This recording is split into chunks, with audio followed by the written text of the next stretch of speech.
야권이 부적격 판정을 내린 장관 후보자 3명에 대한 청문 보고서 제출 시한이 내일로 다가온 가운데 당정청은 오늘 오후 회의를 열어 해법을 논의합니다. 이런 가운데 여권 대선 주자들은 본격적인 움직임을 시작했고 국민의힘에선 당권 경쟁이 본격화하고 있습니다. 국회에 나가 있는 취재기자 연결합니다. 이경국 기자. 네, 국회입니다. 네, 장관 후보자들 거취를 두고 여당 고심이 깊을 텐데요. 오늘 고위 당정청 협의에서 이 내용이 논의된다고요? 네, 그렇습니다. 국회는 그야말로 인사청문 전국이라고 봐도 무방합니다.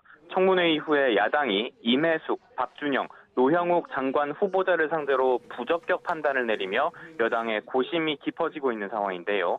보고서 채택을 여당이 단독으로 강행할 경우 또다시 독주한다는 프레임에 휘말리는 것은 물론 그제 청문회를 마친 김부겸 국무총리 후보자에 대한 인준, 그리고 향후 김오수 검찰총장 후보자에 대한 인사청문회에도 큰 영향을 줄 수 있기 때문입니다. 국회는 내일까지 새 장관 후보자의 청문 보고서를 대통령에게 보내야 하는데요. 시한이 하루 앞으로 다가온 가운데 오늘 오후 6시쯤 고위 당정청 협의회가 열립니다. 현재 민주당 내에서는 새 후보자에게 결정적인 하자는 없다는 입장과 일부 후보자의 낙마가 불가피하다는 주장이 맞서고 있는 상황인데요. 오늘 고위 당정청 회의에서는 이런 다양한 의견들이 공유된 뒤에 대응 방안 등이 함께 논의될 가능성이 있습니다.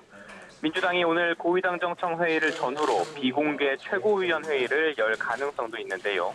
만약 오늘까지 방향이 정리가 되지 않는다면 내일 있을 민주당 의원총회에서 경론이 이어질 것으로 보입니다. 한편 국민의힘은 연일 압박 수위를 높이고 있습니다. 오늘도 논평을 통해서 장관 후보자들에 대한 지명 철회만이 국민의 마음을 되돌릴 길이라고 강조했고요. 김부겸 국무총리 후보자 가족의 라인펀드 특혜 의혹을 재차 지적하며 자격이 없다고 질타하기도 했습니다. 네, 이런 가운데 민주당에서는 대권 경쟁이, 또 국민의힘에서는 당권 경쟁이 본격화하고 있다고요? 네, 그렇습니다. 먼저 조금 전인 오전 11시쯤 민주당 박용진 의원이 국회 잔디광장에서 기자회견을 열고 대통령 선거 출마를 선언했습니다. 여야 대권 주자를 통틀어서 처음으로 나온 공식 선언인데요. 이 재선 출신인 박 의원은 지난 20대 국회에서 유치원 3법 처리를 주도했고 재벌 개혁을 꾸준히 강조해 삼성 저격수로 불리기도 했습니다. 박 의원은 세대 교체로 대한민국의 시대 교체를 이루겠다는 포부를 밝혔는데요. 직접 들어보도록 하겠습니다. 국민과 함께 정치의 세대 교체를 선도하고 시대를 교체하는 젊은 대통령이 되겠습니다. 국민들께서는 그래서 너무나 간절하게 우리 정치에 변화가 생기기를 바라고 계십니다. 새로운 세대와 대한민국을 이끌어가야 할 정치가 낡고 지쳐 있기 때문입니다.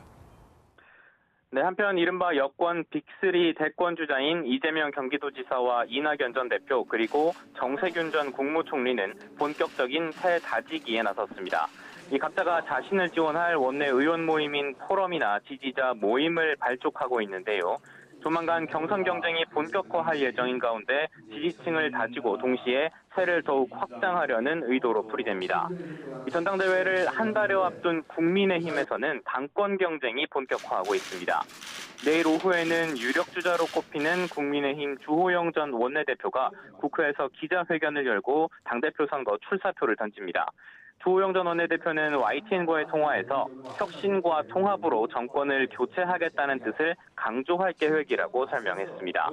앞서 조혜진, 홍문표, 윤영석 의원이 당대표 출마를 공식 선언했고 초선인 김웅 의원은 물론 나경원 전 의원과 이준석 전 최고위원 등도 당권 주자로 거론되고 있습니다. 당권 경쟁이 더욱 치열해질 전망인 가운데 국민의힘 전당대회 준비위원회는 내일 두 번째 회의를 열고 경선 일정 등 구체적인 준비 사항들을 점검할 예정입니다. 지금까지 국회에서 전해드렸습니다.